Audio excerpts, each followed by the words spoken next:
Hello students, आपका एक बार फिर से स्वागत है हमारे यूट्यूब चैनल मैग्नस अपस्किल में। आज मैं आपके लिए कुछ अलग चीज़ लेके आया हूँ। ये जो है ये पाइथन लैंग्वेज से रिलेटेड है, लेकिन लैंग्वेज का कोड नहीं बता रहा। मैं आपको डरा नहीं रहा कि कोडिंग है, कोडिंग नहीं है। ये मैं बता रहा हूँ कि कोडिंग का इस्तेमाल करके हम जो नॉर्मल लाइफ में काम करते हैं, इवन कभी-कभी रोज़मर्रा लाइफ में काम करते हैं, वो इस कोडिंग से कितने आसान हो जाते हैं बिना किसी थर्ड पार्टी टूल का इस्तेमाल करके। तो मैं छोटे-छोटे 2 प्रोजेक्ट्स लेके आया हूँ। 2 प्रोजेक्ट्स क्या, कुछ 10-15 लाइन का कोड है, जो लगभग एवरीडे यूज़ होता है और लोगों को प्रॉब्लम आती है तो उसका सॉल्यूशन देता है ये। जिससे हमें पता चलेगा जो पाइथन की कोडिंग है, वो एक्चुअली यूज़ कहाँ पर होती है। तो 10-20 लाइन की पाइथन की 2 स्क्रिप्ट हैं, जो रियल लाइफ़ में हमको कुछ-कुछ प्रॉब्लम आती है, हमारी कोई ज़रूरत होती है, उसको ये पूरा कर देती है। जिसके लिए हमें किसी थर्ड पार्टी टूल पे डिपेंड होने की नीड नहीं है। वैसे इसके लिए बहुत सारे थर्ड पार्टी टूल आते हैं, कुछ फ्री आते हैं, कुछ पेड आते हैं। लेकिन यदि मेरे को कोडिंग आती है, तो मेरे को उस थर्ड पार्टी टूल पे डिपेंड होने की ज़रूरत नहीं पड़ती है। तो वो छोटा-सा आपको एक डेमो दिखाने का ट्राई कर रहा हूँ। ये वीडियो सबके लिए है, मतलब इंजीनियर्स के लिए नहीं है या कोडर्स के लिए नहीं है। जनरली हम कोडिंग पढ़ाना शुरू करते हैं तो सामने वाला उतना इंटरेस्ट नहीं लेता है, क्योंकि कोडिंग एक्चुअली वाक़ई में नॉर्मल लोगों के लिए उतनी ज़्यादा सूट नहीं करती है। ये इंजीनियर्स या सब जिसको कोडिंग की नीड हो उसी के लिए ज़रूरत पड़ती है। लेकिन मैं आज आपको कोडिंग नहीं दिखा रहा, कोडिंग का यूज़ करके बता रहा हूँ कि ये हर किसी के लिए है। नॉर्मल आदमी भी इस कोडिंग का यूज़ कर सकता है, इवन समझ ना रहा हो तब भी। जैसे प्रॉब्लम क्या है? किस प्रॉब्लम का सॉल्यूशन लेकर आया मैं? जैसे 2 प्रॉब्लम है जिसका सॉल्यूशन ये छोटा-सा कोड देगा पाइथन का। पहली प्रॉब्लम है, जैसे आपके पास एक डाउनलोड्स करके फ़ोल्डर होता है मशीन पे, हर किसी के पास होता है। आपके पास लैपटॉप है, आप कुछ डाउनलोड करते हैं तो सब कुछ डाउनलोड्स फ़ोल्डर में जाता है। आप दिन भर कोई पीडीएफ डाउनलोड कर रहे हो, इमेजेस डाउनलोड कर रहे हो, कोई डॉक्यूमेंट डाउनलोड कर रहे हो, कोई सॉफ्टवेयर डाउनलोड कर रहे हो, व्हाटएवर कुछ भी डाउनलोड कर रहे हो, जनरली कहाँ जाता है वो? आपके कंप्यूटर के अंदर एक डाउनलोड्स नाम का फ़ोल्डर होता है, वहाँ जाता है। तो होता क्या है, दिन भर आप डाउनलोड कर रहे हो, ऐसे 10-20 दिन रोज़ ही डाउनलोड करते हो, तो आपका जो डाउनलोड्स फ़ोल्डर है, काफ़ी मेसी जैसा हो जाता है। मतलब बहुत सारी फाइल्स पड़ी हैं, बहुत सारे फ़ोल्डर्स पड़े हैं। कोई मैनेज तरीका नहीं है कि इस फ़ोल्डर में इमेजेस हैं, कोई डॉक्यूमेंट्स फ़ोल्डर बनाओ उसमें डॉक्यूमेंट्स हो जाएँ, और आपने कोई म्यूज़िक वाली फ़ाइल करी हो तो उसके लिए एक म्यूज़िक फ़ोल्डर हो जिसमें म्यूज़िक वाली फ़ाइल्स हों। ऐसा मैनेजमेंट नहीं होता, सब कुछ मेसी सा सा पड़ा हुआ है, क्योंकि रोज़ आप डाउनलोड कर रहे हो, सब डाउनलोड्स में जा रहा है। तो यदि मैं ऐसा चाह रहा हूँ कि ऐसा हो जाए अपने आप, मैं ना करूँ। मेरे डाउनलोड्स फ़ोल्डर में जितनी इमेजेस पड़ी हुई हैं, वो सब की सिर्फ़ ऑटोमैटिकली कोडिंग के थ्रू एक फ़ोल्डर बने, इमेजेस करके उसके अंदर चली जाएँ। कोडिंग के थ्रू अपने आप एक फ़ोल्डर बन जाए म्यूज़िक, और जितनी एमपी3 वाली फ़ाइल्स हैं वो उसमें चली जाएँ। कोडिंग के थ्रू अपने आप एक फ़ोल्डर बन जाए आपके डाउनलोड्स वाले फ़ोल्डर में, जैसे डॉक्यूमेंट्स, और सारे डॉक्यूमेंट्स उसमें चले जाएँ। ऐसा अपने आप हो जाए, मेरे को नहीं करना पड़े। तो ऐसा काम छोटा-सा 10-20 लाइन का कोड कर सकता है पाइथन। तो नॉर्मल लाइफ़ में इस तरह से छोटे-मोटे कोड करके उस प्रॉब्लम को आसानी से सॉल्व किया जा सकता है। दूसरा एक जो प्रोजेक्ट है वो है, जैसे आपने कभी किया हो या ज़रूरत पड़ी हो, एक सॉफ्टवेयर आता है फ़ोटोशॉप, जिसका नाम अब चेंज हो गया, एडोबी हो गया है। तो उसमें आपके पास ऑप्शन आते हैं कि फ़ोटो में बहुत सारी चीज़ें चेंज कर सकते हो। जैसे आपके पास एक फ़ोटो आई, आपको उसको पेंसिल का स्केच बनाना था, आपका उसको क्रेयन्स का स्केच बनाना था, उसमें कुछ ब्लर करना था, तो इसके लिए कुछ टूल्स आते हैं। आपको फ़ोटोशॉप या ऐसे कुछ टूल्स का इस्तेमाल करना पड़ेगा। लेकिन कोडिंग यदि मेरे को आती है, तो मेरे को उस कोड की ज़रूरत नहीं है, उस सॉफ्टवेयर की ज़रूरत नहीं है, क्योंकि वो सॉफ्टवेयर भी तो कोड से ही बना है। तो यदि मैं 2-4 लाइन, 5-6 लाइन का कोड लिखूँ, तो वैसा कुछ काम मेरे को भी मिल जाता है। तो दूसरा जो प्रोजेक्ट है, उसमें मैं आपको दिखाऊँगा कैसे एक इमेज छोटे से कोड से पेंसिल स्केच में कन्वर्ट हो जाती है। और ये सारा कोड मैं 20 लाइन के आस-पास का ही लिखूँगा। और इसके लिए पाइथन की कोई नॉलेज होना भी ज़रूरी नहीं है। आपको ये बस एन्जॉय करके देखना है कि कोडिंग से ऐसा-ऐसा भी हो जाता है, रोज़मर्रा की ज़रूरतें पूरी हो जाती हैं। जैसे पहला छोटा-सा प्रोजेक्ट है, आपके पास कोई फ़ोटो है, आप चाह रहे हो उसका स्केच बन जाए, पेंसिल का स्केच बन जाए। तो जनरली इसके लिए हम किसी थर्ड पार्टी टूल का इस्तेमाल करते हैं। पता है तो फ्री भी होते हैं, नहीं पता है तो पेड भी होते हैं। तो यदि मैं चाह रहा हूँ मेरी कोई, मैंने सेल्फी ली अपनी या मेरे पास कोई इमेज थी, उसको पेंसिल स्केच में कन्वर्ट करना चाह रहा हूँ, और मेरे पास कोई थर्ड पार्टी टूल मेरे को मालूम भी नहीं है, या फिर मालूम है तो पेड है। तो छोटा-सा एक कोड है 20 लाइन का, यदि मैं वो लिखूँ पाइथन में, तो ये काम कोडिंग से हो जाता है। क्योंकि वो जो थर्ड पार्टी सॉफ्टवेयर है, वो भी तो कोडिंग का इस्तेमाल करते हैं। तो मेरे को कोई भी फ़ोटो लेनी है, और पाइथन में एक मॉड्यूल होता है ओपनसीवी, उसको डाउनलोड कर लेना है। उसके बाद मेरी कोई भी इमेज पेंसिल स्केच में कन्वर्ट हो जाती है आसानी से। अब वो कोड वर्क कैसे करता है?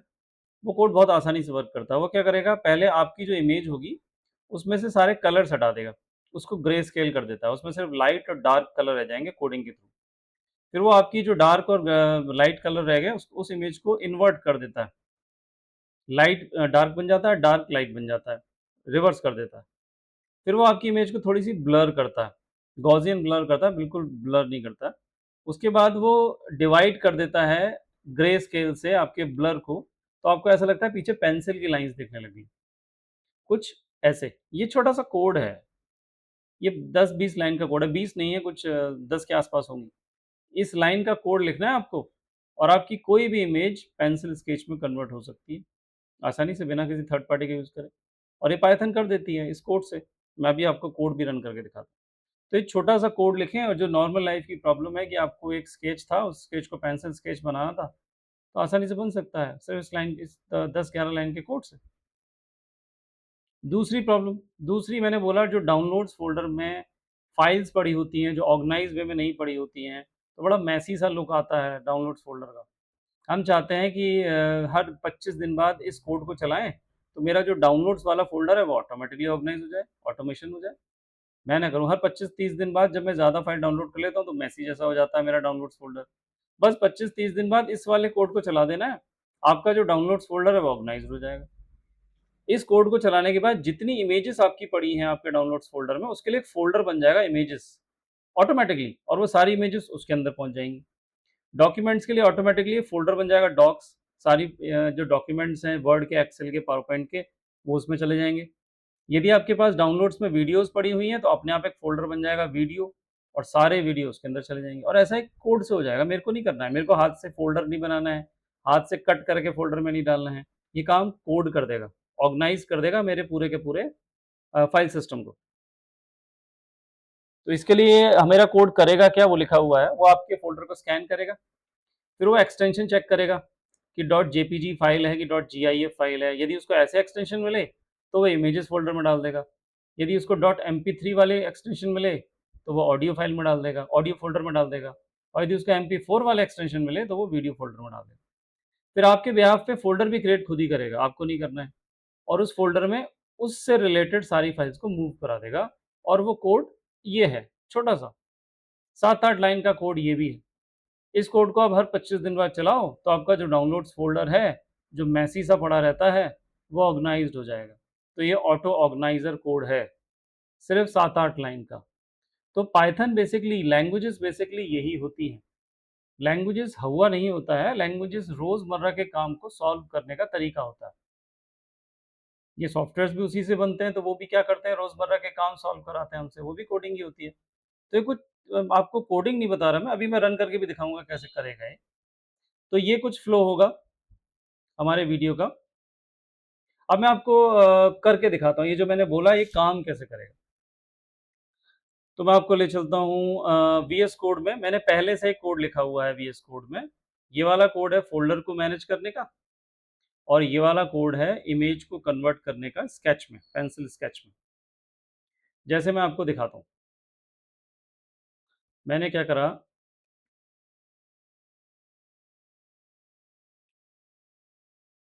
मैं एक इमेज लेता हूँ और आपको चेंज करके दिखाता हूँ पेंसिल स्केच में। जैसे यहाँ पर एक इमेज है, आपको एक शिव जी की इमेज दिख रही है यहाँ पर, ठीक है? मान लो कोई भी इमेज होती, वो तो आपको लेनी है। आपको एक इमेज लेनी है, यहाँ पे डाल देना है। वो कोई भी जेपीजी इमेज हो, पीएनजी इमेज हो, कोई भी इमेज हो, वो आपको इमेज लेनी है, यहाँ पे डाल देनी है।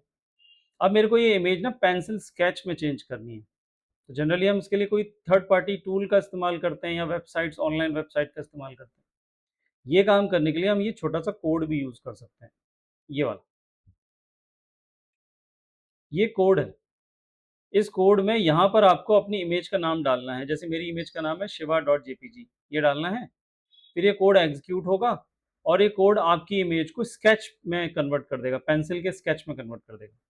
आप लेफ्ट हैंड साइड में देखिए, मेरे पास एक कोड है इमेज कन्वर्टर डॉट पाई, जिसमें कोड लिखा हुआ है, और एक इमेज है शिवा डॉट जेपीजी, जो एक नॉर्मल इमेज दिख रही है आपको। अब इस इमेज को मैं कन्वर्ट कराऊंगा एक पेंसिल स्केच में। तो कैसे कन्वर्ट कराऊंगा, मैं इस पाइथन की फ़ाइल को रन कर दूँगा। तो रन करने के लिए हमें कमांड देनी पड़ती है Python space image converter dot py, जो मेरी फ़ाइल का नाम था, और मैंने एंटर हिट किया।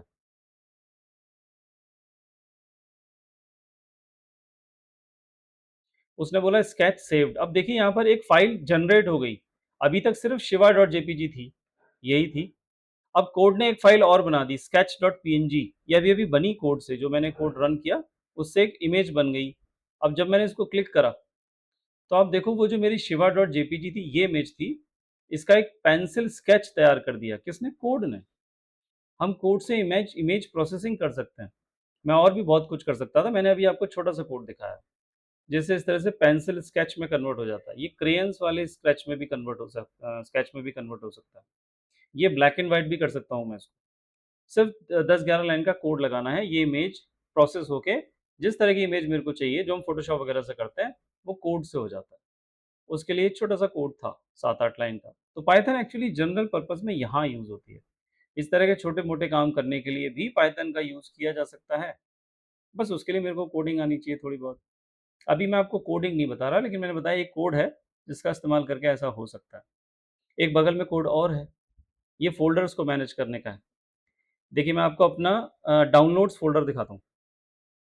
हर मशीन में एक डाउनलोड्स फ़ोल्डर होता है, आपके पास भी होगा। तो मेरी मशीन में एक डाउनलोड्स फ़ोल्डर है, ये रहा। इसमें रोज़ चीज़ें आती हैं, देखिए ये डॉक्यूमेंट्स पड़े हुए हैं, ये पीडीएफ पड़ी हुई है, ये कुछ इमेजेस वगैरह पड़ी हुई है, सब तितर-बितर होके पड़ा हुआ है, मेसी फॉर्मेट में पड़ा हुआ है। मैं चाह रहा हूँ ऐसे फ़ाइल, फ़ोल्डर ऐसे बिखरे ना पड़े रहें। एक फ़ोल्डर बन जाए इमेज नाम का, उसमें इमेज में इमेजेस रहें, ऐसी इमेज बाहर ना पड़ी रहें, फ़ोल्डर के अंदर चली जाएँ, ऐसे डॉक्यूमेंट बाहर ना पड़े रहें, फ़ोल्डर के अंदर चले जाएँ। तो यदि मैं करना चाहूँ तो मेरे को मैन्युअली करना पड़ेगा। फ़ोल्डर्स बनाऊँ ऑडियो नाम का, इसमें ढूँढूँ ऑडियो फाइल कौन-सी है, उसको ऑडियो में डाल दूँ। एक फ़ोल्डर बनाऊँ डॉक्स टाइप का, उसमें डॉक्यूमेंट्स डाल दूँ। ये सब मैन्युअली करना पड़ेगा, लेकिन अब नहीं करना है। ये आप देखिए मेरे स्क्रीन को, ये डाउनलोड्स फ़ोल्डर मेरी स्क्रीन, और अब मैं कोड एग्ज़ीक्यूट कर रहा हूँ। ये इसको मैंने एग्ज़ीक्यूट करा। मैंने लिखा पाइथन और मेरे कोड का नाम है manage folders dot P Y. मैंने एंटर हिट करा। तो इसने मेरे को बोला, कोड ने मेरे को बोला ऑर्गनाइज़िंग डन। एंटर करते ही डन हो गया। अब मैं यहाँ गया। अब आप देखिए सारी फाइल्स गायब हो गई यहाँ से, जो मेसी फॉर्मेट था। इस कोड ने क्या करा, इमेजेस नाम का एक फ़ोल्डर बना डाला और सारी इमेजेस यहाँ डाल दी। बाहर नहीं बिखरी हुई हैं। एक डॉक्यूमेंट्स नाम का फ़ोल्डर बना दिया, सारे पीडीएफ, डॉक्यूमेंट सब यहाँ डाल दिए। ये मैंने नहीं करा। इसने खुद ब खुद मेरे डाउनलोड्स फ़ोल्डर को ऑर्गनाइज़ कर दिया। अब आपको सिर्फ़ फ़ोल्डर्स दिख रहे हैं और हर फ़ोल्डर के अंदर उससे रिलेटेड फ़ाइल पहुँच गई है, और ये काम मैंने मैन्युअली नहीं किया। ये पाइथन ने ऑटोमेशन में किया। इसलिए पाइथन लैंग्वेज आजकल ऑटोमेशन में बहुत ज़्यादा यूज़ होती है। आपको इस तरह के ऑफ़िसेज़ में इस तरह के रेगुलर वर्क करने के लिए इस तरह के छोटे-छोटे कोड लिखवाए जाते हैं। बस आपको कोड चलाना है, 1 सेकंड के अंदर आपकी सारी चीज़ मैनेज हो जाती है थ्रू दिस कोड। तो ये है पाइथन का असली यूज़, लैंग्वेजेज़ का असली यूज़, कि ऐसे करके रोज़मर्रा के छोटे-मोटे काम आसानी से किए जा सकते हैं। तो आज के सेशन में मैंने आपको ये बताया कि आप पाइथन का यूज़ करके या किसी भी लैंग्वेज का यूज़ करके, हम क्योंकि पाइथन कर रहे हैं तो मैंने पाइथन बताया, किसी भी लैंग्वेज का यूज़ करके जो रोज़मर्रा के टास्क होते हैं, उसको ऑटोमेट करवा सकते हैं। जैसे मैंने फ़ोल्डर को ऑटोमेट करवा दिया और इमेज को कन्वर्ट करा दिया एक स्केच में, यूज़िंग ये 10 या 11 लाइन के कोड्स। तो आपको हमारा वीडियो कैसा लगा? अच्छा लगा तो शेयर कीजिए, लाइक कीजिए। अब मिलते हैं नेक्स्ट सेशन में। Thank you.